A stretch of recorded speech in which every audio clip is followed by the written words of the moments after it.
Léonard de Vinci fut l'inventeur du parachute, mais c'est le Français Garnerin qui effectua la première descente en parachute le 22 octobre 1797. Durant la guerre 1914-1918, de nombreux aérostiers durent la vie à un parachute, contrairement à nos pilotes qui n'en furent équipés que tardivement. Au cours des années 30, les Soviétiques forment des unités combattantes utilisant le parachute pour aller au combat. L'état-major français ne croit pas aux parachutistes. Cependant, 3 officiers partent en Union soviétique pour apprendre l'art du saut en parachute. 2 reviendront brevetés, et l'un des 2, le capitaine Jay, formera le centre d'instruction pour parachutistes à Avignon-Pujol. Il faudra cependant attendre 1936 pour voir la création de 2 groupes d'infanterie de l'air qui montreront très rapidement, lors de diverses manœuvres, la qualité des hommes qui les composent, l'esprit combatif et frondeur qui les anime, et les possibilités d'emploi de cette arme nouvelle dans une armée moderne. Dès 1936, les Allemands créent une division aéroportée, commandée par le jeune général Student, qui manifeste très rapidement sa volonté d'utiliser la division en bloc. Il peut être considéré comme le père du combat aéroporté. Imposés par Hitler à ses états-majors récalcitrants, les parachutistes allemands sont utilisés dès avril 1940 en Norvège, mais ce sont leurs actions en Belgique, et surtout en Hollande, qui montrent à la face du monde ce que des troupes d'élite, lancées par la voie des airs, pouvaient réaliser dans une guerre éclair. De cette conjonction de l'audace et de la volonté combative, allait naître dans le monde entier, et surtout en France, le mythe du parachutiste, soldat invincible et terreur des armées classiques. Désormais, toutes les armées du monde allaient se doter d'unités parachutistes.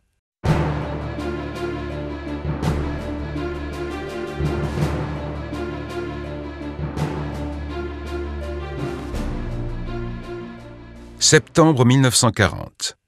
Moins de 3 mois après l'armistice, est créée en Angleterre, par le capitaine Berger, avec l'accord du général de Gaulle, la première compagnie d'infanterie de l'air.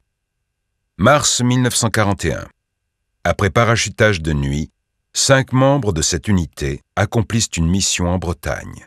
Les parachutistes auront été parmi les tout premiers à reprendre le combat sur le sol de France.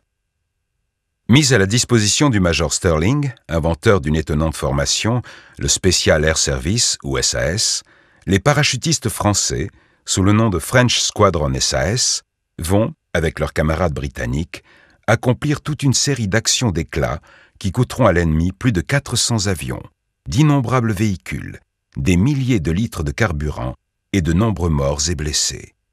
Cette campagne, hélas, ne se fera pas sans perte. Nombreux sont ceux qui paieront de leur liberté, tel le commandant Berger, fait prisonnier sur l'île de Crète après la destruction de 20 avions, ou de leur vie, tel l'aspirant Zirneld, professeur de philosophie avant la guerre, engagé pour la durée de la guerre et tué au retour de sa 3e mission. Avant de l'enterrer, ses camarades trouveront sur lui un poème, écrit en 1938 et adopté par les parachutistes français sous le nom de « Prière du para ». Ramenés en Angleterre, les survivants du French Squadron formeront l'ossature des 3e et 4e bataillons français SAS.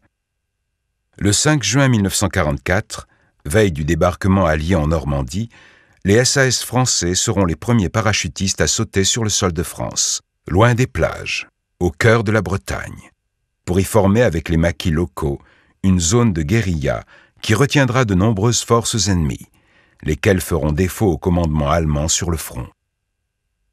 Une nouvelle fois ramenés en Angleterre après de durs combats, les SAS français sont à nouveau parachutés, en avril 1945, en Hollande, pour y désorganiser les arrières ennemis, lors de l'offensive alliée sur la Roure. Pendant ce temps, en Afrique du Nord, c'est la création de plusieurs unités. Le 1er régiment de chasseurs parachutistes, entièrement équipé et entraîné par les Américains, ne pourra effectuer aucun des sauts prévus, et c'est à pied, dans la neige des Vosges et d'Alsace, au milieu de furieux combats de chars, que le 1er RCP gagnera sa renommée. Le bataillon de choc, destiné à intervenir au profit des maquis de l'intérieur, recevra une formation parachutiste américaine et une formation amphibie anglaise. Malgré leur équipement et armement hétéroclites, les chocs seront toujours, de l'île d'Elbe en Allemagne, aux avant-postes de la première armée française. Le groupe des commandos d'Afrique, formé autour d'un noyau de gaullistes d'Afrique du Nord. Le groupe des commandos de France, formé d'évadés de France, et dont les sensibilités politiques étaient très marquées. C'est donc un bien étrange agglomérat de parachutistes qui est né lors de la Deuxième Guerre mondiale. Cette diversité représente cependant, outre la volonté et la valeur du parachutiste français, une très grande richesse d'expérience et d'apports étrangers à notre culture militaire nationale et dont la synthèse se fera en Indochine à 12 000 kilomètres.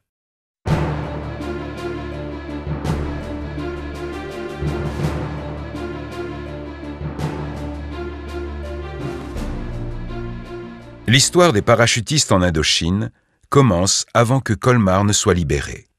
En effet, désireuse de participer auprès de ses alliés à la poursuite de la guerre dans le Pacifique, la France avait envoyé des troupes en Extrême-Orient. Décembre 1944, les premiers parachutistes du corps léger d'intervention sont parachutés au Laos. C'est le début pour la France d'une guerre qui va durer 9 ans. Force cohérente d'environ 11 000 hommes, les troupes aéroportées d'Indochine sont pour le commandant en chef un outil d'une incomparable souplesse d'emploi, car il est apte aux missions les plus variées, des plus simples aux plus puissantes, des plus conventionnelles aux plus insolites. Constamment sur la brèche, envoyés sans transition du nord au sud de cet immense pays au fur et à mesure des besoins, les parachutistes eurent d'énormes pertes au combat et furent soumis à une usure physique prématurée. Ils ne baissèrent jamais les bras, et dans les moments les plus dramatiques, ils furent capables de tenter l'impossible, et souvent avec succès. La bataille de Dien Bien Phu, dans laquelle disparaîtront 6 bataillons parachutistes, marque la fin de la guerre d'Indochine pour de nombreux combattants, et le début, pour les survivants de cette tragédie, d'une longue marche vers les camps de prisonniers ou camps de rééducation, d'où ne reviendront qu'à peine 30% des combattants de Dien Bien Phu, pourcentage de survie inférieur à celui des camps de concentration nazis.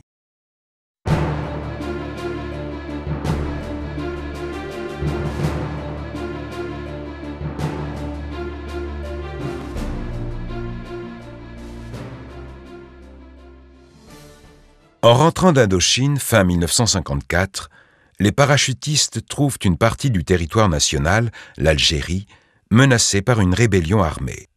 L'extraordinaire expérience du combat, acquise en 13 ans de guerre pour de nombreux cadres, et l'immense prestige dont ils sont auréolés, vont permettre aux parachutistes de montrer une nouvelle fois leur formidable capacité à faire face et à dominer l'insolite d'une situation dont le contrôle échappera au gouvernement.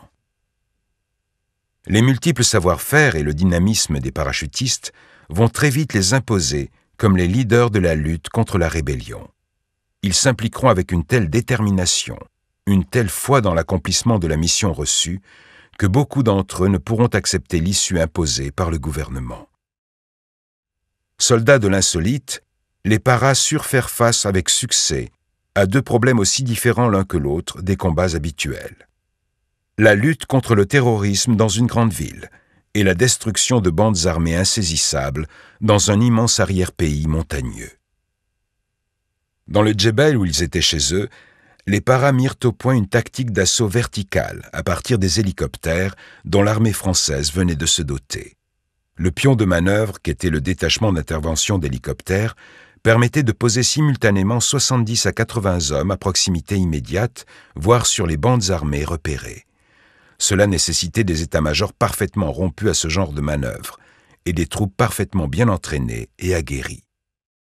Cette remarquable adaptation à la contre-guérilla urbaine ou dans le Djebel n'empêcha pas les parachutistes de rester capables de mener des opérations classiques, comme le saut sur Port Fouad en Égypte et le saut sur Bizerte en Tunisie, pour dégager la base française attaquée.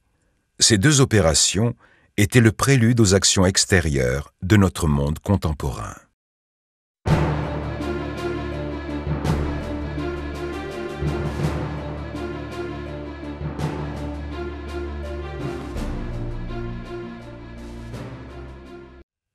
Le fait de jouer l'infanterie d'appoint à la première armée française stationnée dans l'est du pays n'empêche pas les parachutistes de penser à des choses beaucoup plus réalistes.